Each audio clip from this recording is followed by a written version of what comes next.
Então, eu vou começar hoje dando uma pequena história, né, do que é, deixa eu ver se está certo, não, esse está aqui, do que, para a gente até atualizar, assim, eu acho que tem pessoas que não conhecem, né, toda a história, só conhecem a história do parque, né, mas aquela coisa, assim, de conhecer a história um pouco mais das formações, né, da formação, como é que ela começou, como é que tudo isso foi sendo gerado, como é que isso foi sendo feito, né, e algumas pessoas interessantes vocês vão conhecer agora de manhã, quem sabe que vocês não conheciam ainda antes.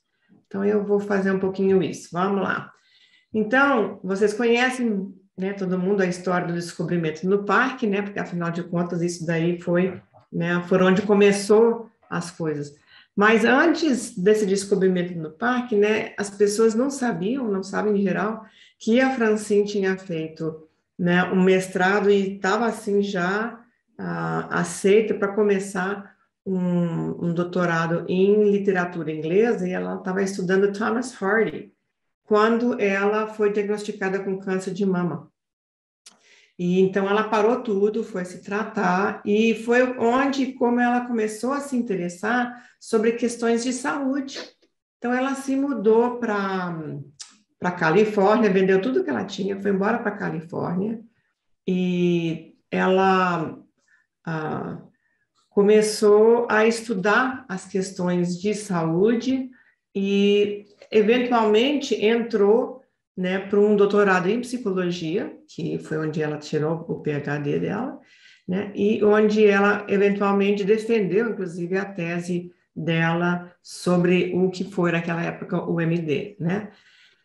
E aí, quando ela descobre, né, em 87, o que significavam esses movimentos, né, bilaterais, né, então ela realiza o seu primeiro workshop em Israel, né, em 1988, né, foi o primeiro que ela fez, e já em 88, 89, nos Estados Unidos, e uns anos depois ela vai também para a Colômbia, né, foi, eu acho que o único país, fora o Congresso, da América Latina que ela visitou, que eu tenho a notícia, foi o único que ela visitou, foi realmente a Colômbia, e foi bem no comecinho desses primeiros anos mesmo. Esse colega aqui do lado, o John Patterson, eu conheci num dos nossos encontros, estava dando aula nos Estados Unidos, e ele veio conversar comigo, né, sobre o fato que ele participou do primeiro workshop que ela deu nos Estados Unidos, né, então a gente ainda tem pessoas que se lembram disso, né. Quando ele fez, ainda era só um módulo, e ela ficou muito preocupada porque ela soube, né, que alguém que tinha sido formado insuficientemente, né, que não tinha formação como psicoterapeuta, estava lendo os livros, estava lendo os artigos e estavam fazendo MDR, né, e com isso, ela ficou nervosa com tudo isso, ela disse, não, para fazer MDR as pessoas precisam mesmo realmente fazer uma formação, né, apropriada. Então, foi quando ela começou a dar aula, né, e ela também começou a exigir, né, que para poder fazer isso, as pessoas tinham que ter uma formação apropriada, né, em MDR, em psicoterapia, para poder fazer o MDR. Quando eu fui fazer em 96, o MDR já era de 2 módulos, né? Logo em seguida, de um módulo, ela começou, né, a fazer com 2 módulos, porque ela achou que realmente precisava disso daí, né? E realmente eu acho que é muito importante, inclusive eu pessoalmente, tanto é que nós fazemos em 3 módulos, né? A gente eles ainda fazem em 2 módulos apenas, porque é importante a gente ter um tempo de prática para depois poder fazer as coisas. Então, para 95 já eram os 2 módulos, eu fiz a formação com o Instituto em 96 e eu fiz o nível 2 em 97, porque naquela época somente ela podia dar o nível 2, né? Então, foi como ela fazia. Com o bombardeio em Oklahoma, ela passa a formar, né, inclusive foi iniciativa dela, de outros colegas também, passa a formar o Humanitarian Assistance Program, que é o programa HAP, né, que hoje tem outro nome, fala em Trauma Recovery, né, o programa de ajuda humanitária, né? E, com o tempo, ela passou também, né, a formação das pessoas na América Latina, né, ao John Horton, porque ele falava espanhol, ele tinha feito um trabalho de vários anos com voluntários para a paz, e ele falava muito bem espanhol, então ela foi autorizando ele inicialmente a fazer a formação das pessoas na América Latina, então eu fui uma dessas pessoas, né? Fomos 5 inicialmente, fomos formados, e para 99, eu acho que ele foi também autorizado a dar o nível 2. Eu me lembro que a gente levou ele para fazer isso no Equador, e ele só podia dar nível 1, né? Então, depois que a gente conseguiu a autorização para fazer o nível 2, né? E os primeiros artigos começam a sair, né, em 1989, como EMD.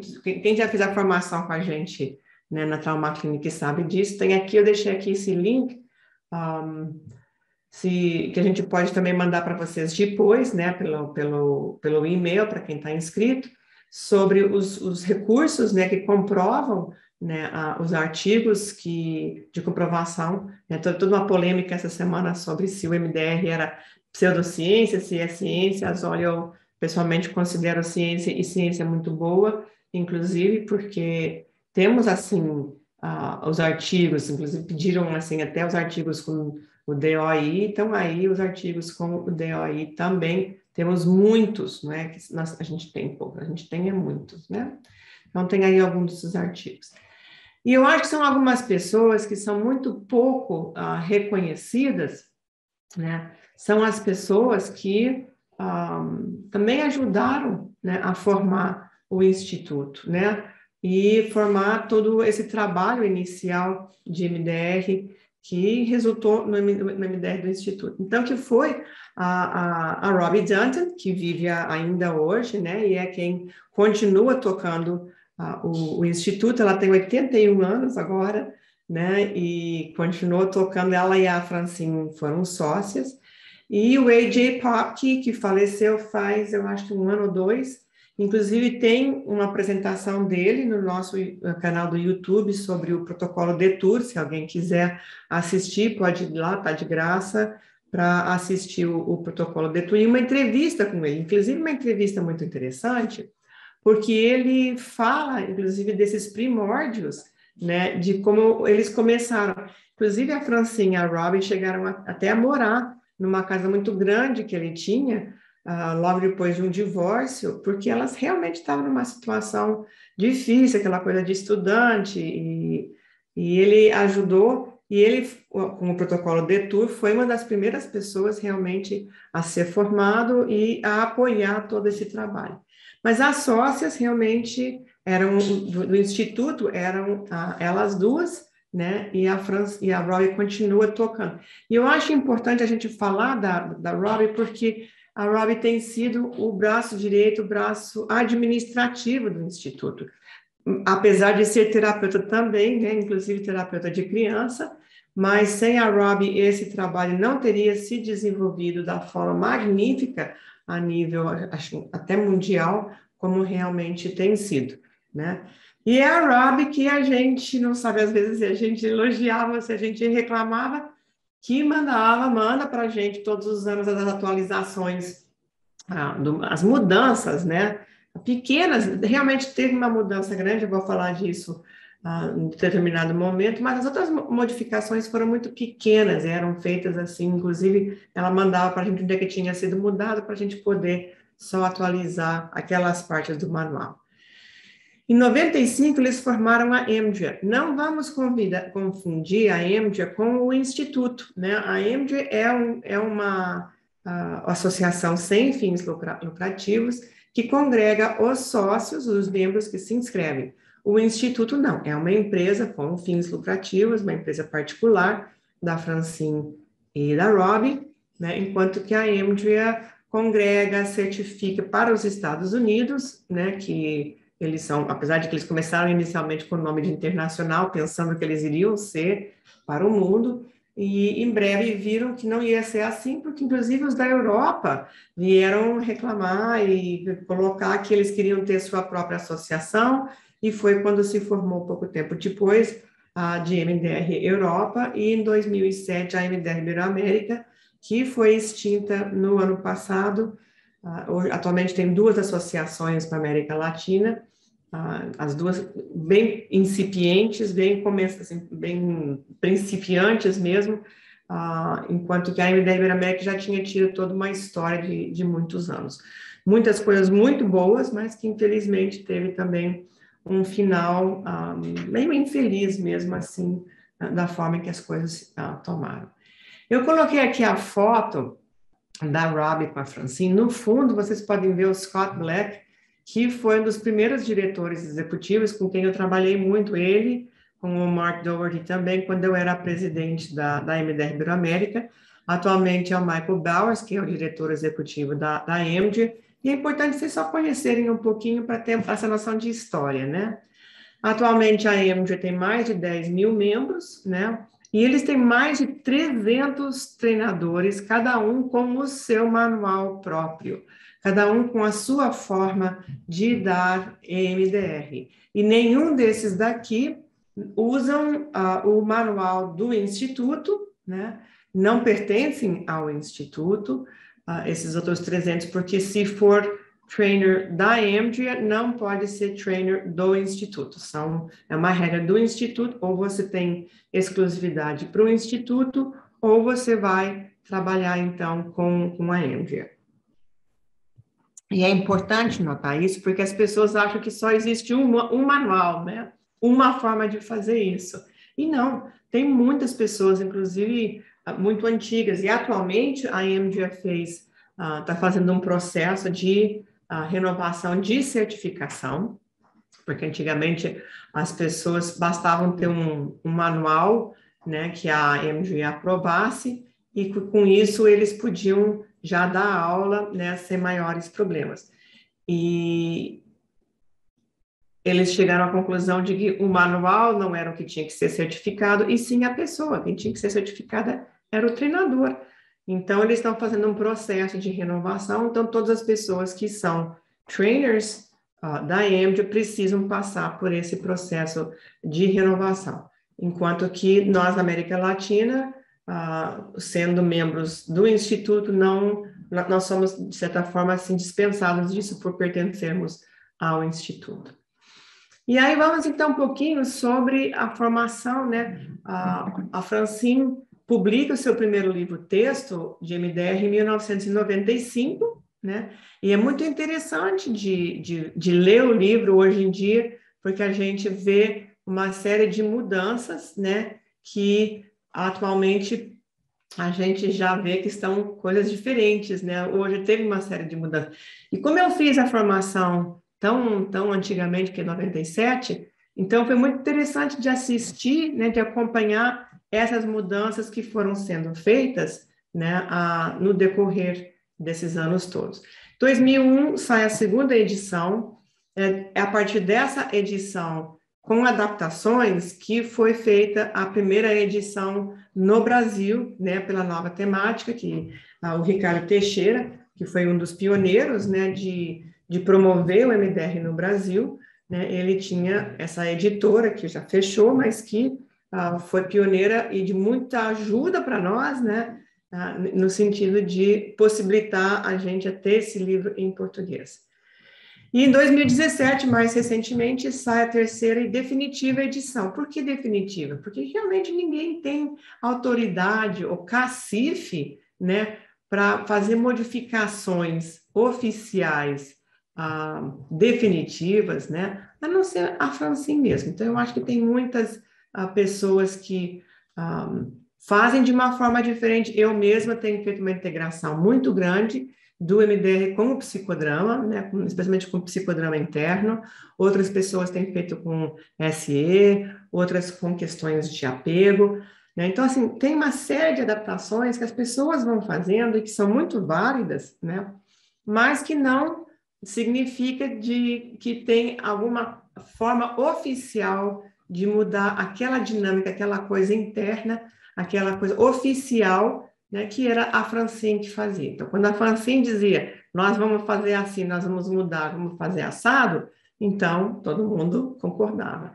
A Francine não está mais conosco, né, desde 2019, a perdemos muito jovem, uma pessoa com uma didática incrível, ela era brilhante, brilhante, dá para, vocês inclusive vão receber por e-mail o link, né, para poderem voltar a assistir, muitos de vocês voltarem a assistir, outras pessoas assistirem pela primeira vez, os 2 vídeos, né, da apresentação dela em 2009, onde ela apresenta uma série das mudanças, né, que ela introduziu, e aí sim ela fez uma mudança muito significativa, né, bastante significativa nessa época, que foi quando a gente realmente teve que estudar e fazer modificações importantes no manual, e ela incorpora essas modificações no livro, né, na edição de 2017.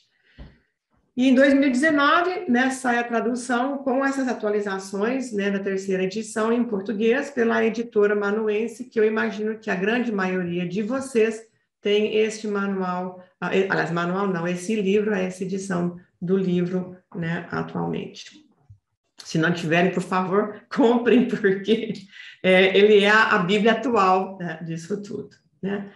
E aí, quais foram algumas dessas mudanças, né, que houve através do tempo? Foi muito interessante, como eu falei para vocês, acompanhar essas mudanças todas, né? Então, antes de 1995, passou a ter 2 módulos, onde antigamente era um só. Ela tinha também uma formação específica para facilitadores, inclusive uma escola de formação de facilitadores, que era assim, tipo um fim de semana, onde eu me lembro que assim, o David Brand e o Uri Bergman fizeram essa formação em fim de semana para se tornarem facilitadores ainda em 93, né? Então, tem disso daí. E aí passou a ter os 2 módulos, e aí eu ainda fiz o curso, quem já fez comigo já me ouviu falar isso, né? Eu ainda fiz o curso em 97, quando o processamento acelerado de informação era o nome, depois passou a ser o processamento adaptativo de informação, porque a Francine achava que realmente era muito mais importante ser adaptativo, né, do que realmente assim acelerado, porque chamava muito atenção, chama, né, até hoje, muito atenção o fato do MDR dar resultados tão rápidos, né? Foi uma das coisas que foi assim muito, muito chamativo, o que foi muito bom por um lado e criou muita controvérsia, né, por outro lado. Muitas dessas controvérsias têm se acalmado com as pesquisas, porque a Francine dizia, né, no mantra dela, research, research, research, né, façam pesquisa, pesquisa, pesquisa, e por causa disso, hoje nós temos, assim, um corpo de artigos e comprovação científica que realmente poucas outras abordagens têm. Eu que sou psicodramatista, posso atestar que no psicodrama a gente não tem o nível de artigos e comprovação científica que existe hoje, né, para o MDR. E o psicodrama está aí mais de 100 anos, né? Então, é importante a gente ver isso. Em 2008, modifica-se, né, a formação inicial, que se fazia com 2 módulos, em 50 horas, 52 horas que se fazia, eu acho. E aí, porque eu ainda fiz com 40 horas, o meu certificado fala em 40 horas, né? E aí elas exigiram que se fizessem as 10 horas de formação, de supervisão de casos, de forma que as pessoas pudessem realmente aprender isso. Por quê? Eu concordo, eu acho que é muito importante, mas uma das coisas que acontece muito no Instituto, e nós damos muitas coisas a mais, né, do que a exigência mínima do Instituto, porque a gente percebeu que era importante não só as horas de supervisão, como também exigir a prática, que as pessoas realmente aprendiam, né, a formação na prática. Então, a gente exigiu isso daí, as 50 fichas, né, as 50 horas de prática, porque isso fazia com que nós não tivéssemos que repetir tantas coisas como se faz ainda no nível 2 da formação nos Estados Unidos com o Instituto. E foi a partir disso que nós fizemos o terceiro módulo, né? Que a gente incluiu dentro da formação as horas de supervisão, por várias razões. Em primeiro lugar, porque nós não tínhamos, quando essa regência veio, nós não tínhamos supervisores formados suficientes no Brasil para poder atender ao número de pessoas que nós estávamos formando. Né? Nós somos pioneiros no Brasil, eu dei a primeira formação em 2004, né, no Rio de Janeiro, e nós não tínhamos ainda, em 3, 4 anos, suficiente pessoas para dar essa formação. Então, nós incluímos dentro do curso de forma que os próprios trainers podiam dar a formação, a supervisão, e também isso fez com que nós pudéssemos assegurar a alta qualidade, o alto padrão, né, de formação. Nós tínhamos um problema grave no começo de que as pessoas não terminavam, porque algumas pessoas faziam o primeiro nível e depois, não sei se eu quero terminar ou não. E tinham essa opção. Chegou um determinado momento em que nós mudamos essa regra. Hoje a formação é completa, né? Ela é obrigatória, toda ela, ou você faz tudo ou você não faz nada, porque a gente dá uma parte aqui, dá uma outra parte ali, e a supervisão é fundamental, e ainda mais fundamental, quem sabe, são essas práticas, né? As 50 fichas que nós exigimos. Aí eu lembro claramente quando ela introduziu o protocolo de 3 etapas, porque a gente não tinha disso, né? Antigamente a gente trabalhava qualquer coisa que a pessoa trazia, e a Francine viu com o tempo que o cérebro mesmo escorregava para trás, né? E aí ia lá catar, né, o evento-chave. Então ela reformulou, aí sim, ela reformulou, acho que foi 2007, 2008, por aí, 2009, ela reformulou o protocolo em si. Aí sim teve mudanças muito significativas, né? E foi quando ela introduziu o protocolo de 3 etapas. Olha, nós vamos ter passado, presente e futuro, vamos começar com um evento-chave, o Touchstone Event, que ela falava, né? Ela criou 3 categorias de crenças, que não tinha também essas categorias antigamente. Ela retira a medição do SWOT corporal da fase 6. Várias de vocês se lembram, né? Quem fez um pouquinho mais antigamente, se lembram que a gente tínhamos um SWOT corporal na fase 6. Eu, pessoalmente, tenho saudade disso. Eu acho que era importante, eu tenho vontade até de voltar a aproveitar isso, porque eu acho que era muito bom a gente ter essa noção mais específica em relação a isso, mas a Francine tirou, e ela reestruturou toda essa questão dos alvos e o plano de tratamento para a fase 1, né, que ela tinha muitas coisas dos alvos na fase 3, e passou para a fase 1, que eu e a Silvia, vira e mexe, a gente tem essa discussão de novo, justamente porque ela já pegou o formato mais recente, e eu fui formada no formato bem antigo e com a própria Francine, né? E nessas mudanças atuais que nós vamos dar para vocês agora no passo a passo, daqui já, né? Algumas mudanças, só para falar um pouco por alto, né? Elas criaram pós-Francine, né? Isso já, agora, assim, a equipe do Instituto viu a necessidade de criar uma 4ª categoria de crenças, né? Que é justamente, assim, a de pertenência, como se diz em espanhol, né? Como a gente fala de belonging, de pertencer, né? Ou não a determinados grupos, porque vimos também a importância da multiculturalidade, né? De incluir formas diferentes, né? Porque especialmente com a internet, né? Tudo não só se internautizou, né? Realmente virou internet, mas também internacionalizou. Então, hoje nós temos, inclusive, brasileiros no mundo inteiro que fazem a formação com a gente online, e vamos dar a primeira formação para brasileiros na Austrália, né? Ainda esse ano, se Deus quiser, der tudo certo, a gente ainda vai fazer isso esse ano, né?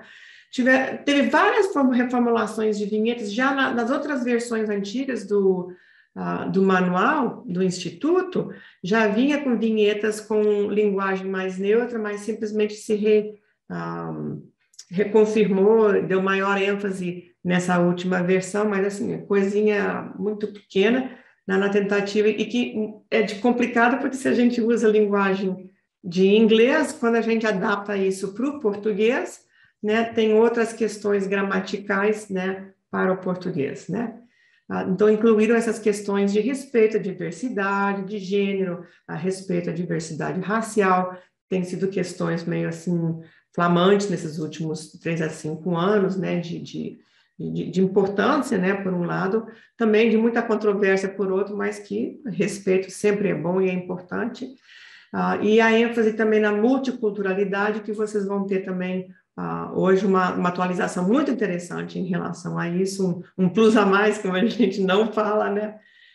E também uma informação maior para aqueles terapeutas que trabalham com criança. Inclusive, na formação da Trauma Clinic, nós temos uma aula a mais, né, que faz parte do bônus que os alunos recebem, que é uma hora, pouco mais de uma hora, de uma aula específica, né, em relação à formação e trabalho com crianças, e depois sugerimos, porque trabalho com criança, com adições, com famílias, com casais, tudo isso são formações posteriores, né? Então, especializações, a gente não pode achar que numa formação básica a gente pode ensinar tudo isso, mas os nossos alunos recebem isso, né? E um pouquinho da história, vocês já sabem, eu acho que eu já falei, né? Todos os trainers atuais, né, que fundaram as suas respectivas empresas, fizeram um treinamento básico com a gente, né, com o treinamento comigo, se tornaram facilitadores e supervisores também junto com a gente, se tornaram, vários deles, inclusive, se tornaram trainers, né, conosco. O André Monteiro e a Jandira Rosa fizeram uma formação conosco, se tornaram trainers com a Trauma Clinic, e em 2016 se desligaram, formaram o Espaço da Mente, e agora continuam formando seus próprios treinadores. E esse ano, a Rita Silva e Silva também se desligou da nossa equipe, formou o seu Trauma Center e está começando a dar treinamento básico por aí, só para saber quem é quem no jogo do bicho, quem é quem não é. E a Ana Lúcia Castelo fez um caminho muito diferente, ela foi diretamente à Amgen, ela nunca pertenceu como trainer ao Instituto diretamente, ela faz através de uma das outras treinadoras dos Estados Unidos, com a Amgen, e, portanto, tem um manual muito diferente, né, do que se usa com o Instituto, e ela fez um processo também muito diferente de formação como trainer. Então, o que vocês podem esperar hoje? Hoje nós vamos fazer uma revisão, uma reciclagem, com as alterações e as observações, as pequenas alterações que foram feitas no manual especificamente do Instituto, mas, assim, a importância que a gente tem, gente, é de se ater ao livro da Francine, né? Os manuais vêm e vão, né? Eu e a Silvia já passamos muitas vezes férias de janeiro traduzindo o manual, mas, sabe, são pequenas modificações que têm sido feitas, não vai ter mudanças oficiais grandes mais depois que a Francine se foi. Então, é muito importante a gente se ater ao livro da Francine, que esse sim foi, assim, a sua obra-prima, e é o que nos dirige. A minha preocupação é que muitas vezes as pessoas se agarram ao manual, né, e a determinados tipos de protocolos, em vez de entender a dinâmica que a Francine ensina para a gente no seu livro, né? Então, assim, pouco a pouco, vamos manter o nosso conhecimento ligado ao livro da Francine, porque tem muitos manuais no mundo inteiro, inclusive manuais importantes, mas o importante mesmo é o que a Francine nos ensinou, né, no seu livro.